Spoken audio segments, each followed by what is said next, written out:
Jake had been at the wildlife rescue station since early morning, working through a backlog of supply checks and equipment logs, the kind of administrative work that piles up when you spend most of your time in the field. The station was modest, a converted outbuilding at the edge of a nature reserve, surrounded on three sides by dense forest that pressed right up against the fence line. It was the kind of place most people drove past without noticing. Jake had spent the better part of 8 years there and still couldn't imagine being anywhere else. He was reorganizing a shelf of medical supplies, his back to the door, when he felt it. A sharp, insistent tug at the leg of his pants. He turned around expecting to find one of the resident animals, a recovering fox kit maybe, or the old tortoise that had a habit of wandering in from the yard. But when he looked down, his breath caught in his chest and stayed there for a moment. It was a baby monkey, a juvenile, small enough to hold in one hand, with wide dark eyes that were locked onto his face, with an intensity that felt completely wrong for something that size. Its fur was ruffled and unkempt, sticking out in all directions. Its small chest was heaving with fast, shallow breaths, and it was not afraid of him. Not even slightly. It stood at his feet with both tiny hands gripping the fabric of his pants, and it pulled. Hard. With purpose. Jake had seen plenty of wild animals in his time. He had seen aggression and fear and submission and curiosity in 100 different species. But what he was looking at now was none of those things. What he was looking at was urgency. The little one released his pants, took 3 quick steps toward the open door and the tree line beyond it, then stopped and looked back. Its eyes never left him. It let out a sound, not a screech, not the sharp alarm call monkeys use when they feel threatened. It was something lower, something broken, something that sat right at the back of your throat and made you want to move. Then it came back and grabbed his pants again. Jake crouched down slowly, careful not to make any sudden movement. The baby didn't flinch, didn't retreat. It stood its ground and stared at him. In 8 years of wildlife work, he had learned to pay attention to the moments that felt strange, and this felt very strange. A wild juvenile primate approaching a human in the middle of the day with no mother in sight, showing zero fear response. That wasn't normal behavior. That wasn't a lost animal looking for food or warmth. That was an animal trying to communicate something it had no words for. Jake looked out toward the trees, then back at the small creature at his feet. He stood up, grabbed his field kit from the hook by the door, and followed. The baby moved quickly for something so small, ducking under the fence with ease and disappearing into the undergrowth at the edge of the tree line. Jake pushed through behind it, the shade closing over him almost immediately, the temperature dropping a few degrees as the canopy blocked out the sun. The forest here was thick, old growth that hadn't been touched in decades, with roots the size of furniture and trees that leaned against each other like tired old men. Within a few meters, the noise of the road was completely gone, replaced by the creak of wood and the distant call of birds somewhere high above. The little one was always just ahead of him. It didn't run flat out. It seemed to understand that Jake's legs worked differently than its own, that he couldn't swing between branches or leap 3 meters in a single jump. It moved at a pace that kept it visible, stopping every 30 or 40 seconds on a low branch or a mossy stone, looking back over its shoulder, waiting. When Jake caught up, it moved on again. It was like following a guide who had done this exact walk before and knew every turn. Jake watched it move and felt something settle in his chest that he couldn't quite name. There was a deliberateness to what this animal was doing that went beyond instinct. It wasn't panicking, it wasn't fleeing or hiding or calling out randomly into the trees. It had come to him specifically. It had found a human, assessed the situation, and made a choice. And now it was leading him somewhere with the focused, steady confidence of something that knew exactly where it was going and exactly what it needed when it got there. He thought about that as he ducked under a fallen trunk and stepped over a tangle of roots. He thought about what it cost this little animal to do what it was doing. Every instinct a wild primate has tells it to stay away from humans, to hide, to keep distance, to protect itself first. Whatever was waiting at the end of this walk had to be powerful enough to override every single one of those instincts completely. Whatever was back there in the dark of the forest was the most important thing in this small animal's world. The light filtering through the canopy shifted as they moved deeper in, going from bright dappled patches to something dimmer and more even. The undergrowth changed texture underfoot, softer, damper, the kind of ground that held footprints. Jake kept his breathing steady and his eyes forward, watching the little one navigate the terrain with a grace and economy of movement that he found genuinely beautiful. There was no wasted motion, no hesitation, just direction.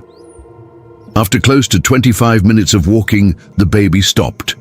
It had climbed onto a wide, moss-covered trunk about a meter off the ground, and it was standing completely still for the first time since Jake had seen it. Then it opened its mouth and let out a cry that bounced off the trees and disappeared into the canopy above them.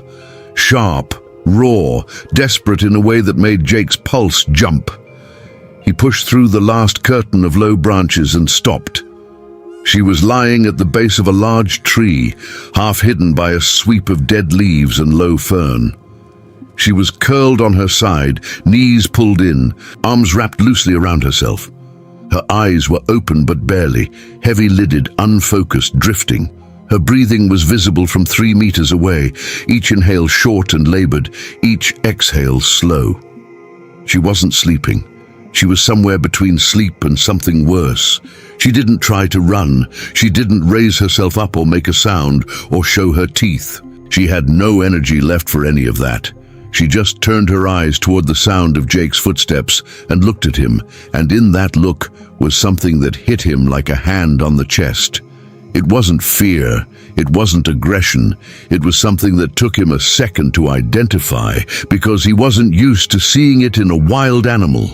It was resignation. It was a mother who had used up everything she had, who was lying on a cold forest floor with her baby out there somewhere in the trees, and who had nothing left to give except the threadbare hope that whatever her child had gone looking for would be enough. The baby was at her side before Jake had taken another step. It pressed its face into her neck, ran its hands over her fur, made a series of small, high sounds against her ear. It looked up at Jake, and then back at her, and then at Jake again, and the message in that was as clear as anything Jake had ever been told in plain language. This is my mother. This is why I came to find you. This is what I need you to fix. Jake moved in slowly, his voice low, his hands visible and relaxed. He had learned a long time ago that in moments like this, your energy matters as much as your actions. Animals read what you're carrying inside you before they process anything else. He made himself calm. He made himself quiet.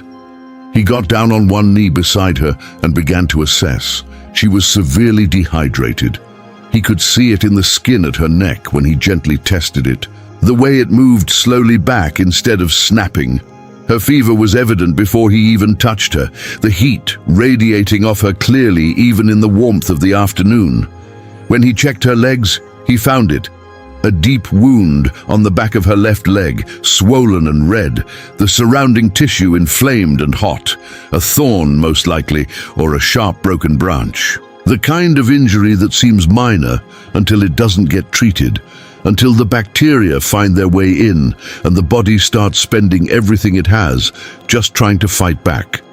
She had probably been here for at least 2 days, possibly longer. Without intervention, she would not have lasted another 12 hours. Jake worked quietly and methodically, the way he always did in the field, not rushed, not slow, just deliberate.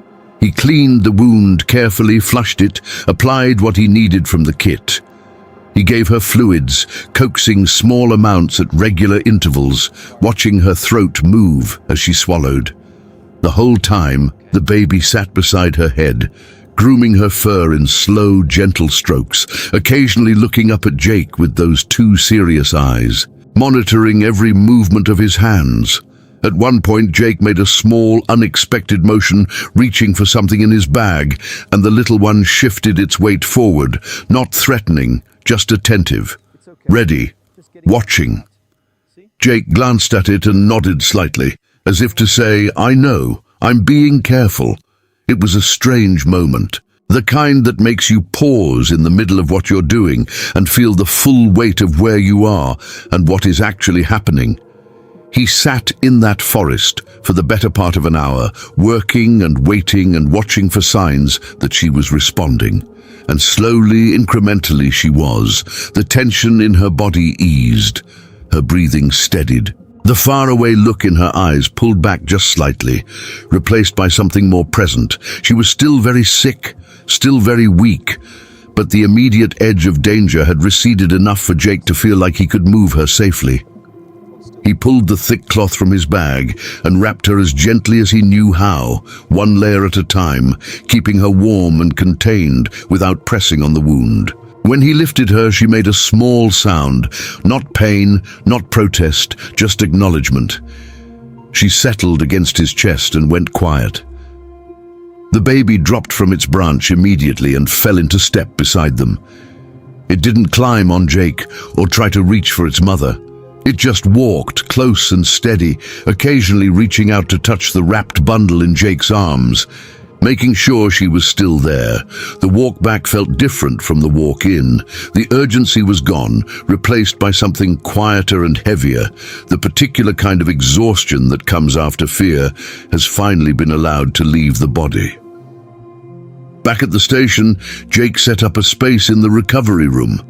Clean bedding, warmth, low light, no noise. He settled the mother in carefully and stepped back to give the baby room. The little one climbed in beside her without hesitation, tucked itself against her ribs, and placed one small hand flat on her side. Within 20 minutes, both of them were asleep.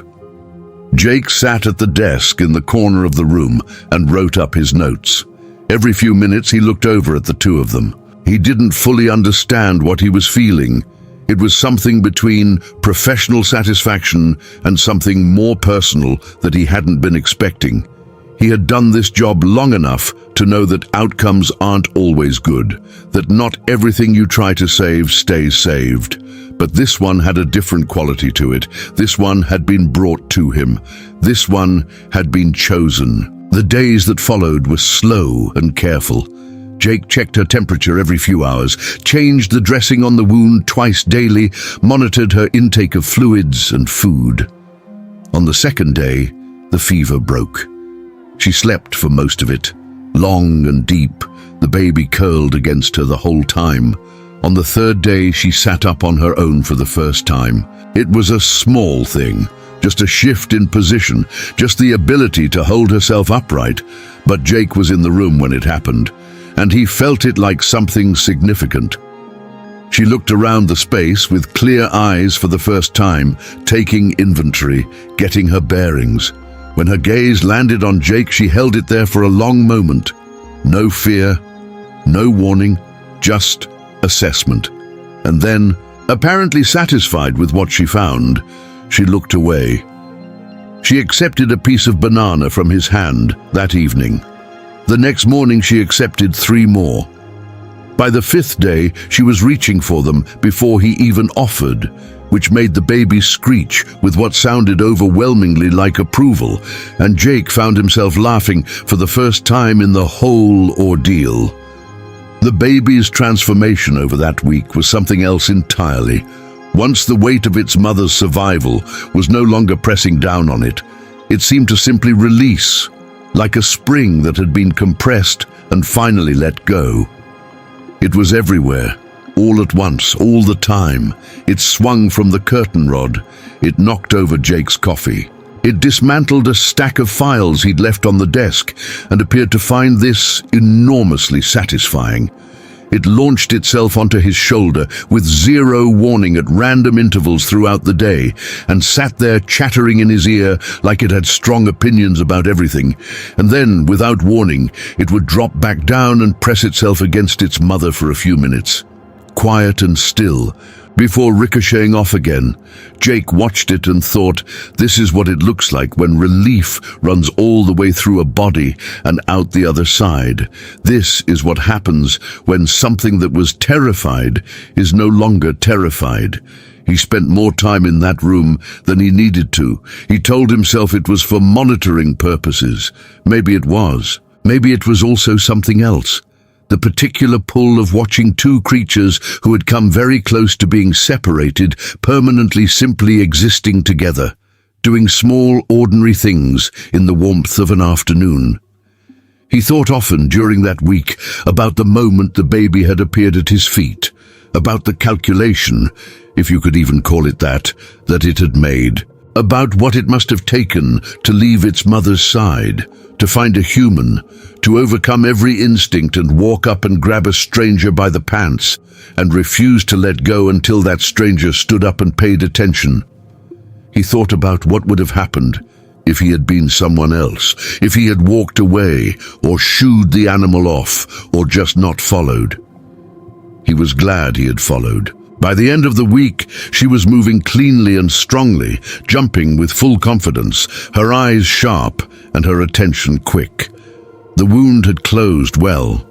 The fever was long gone.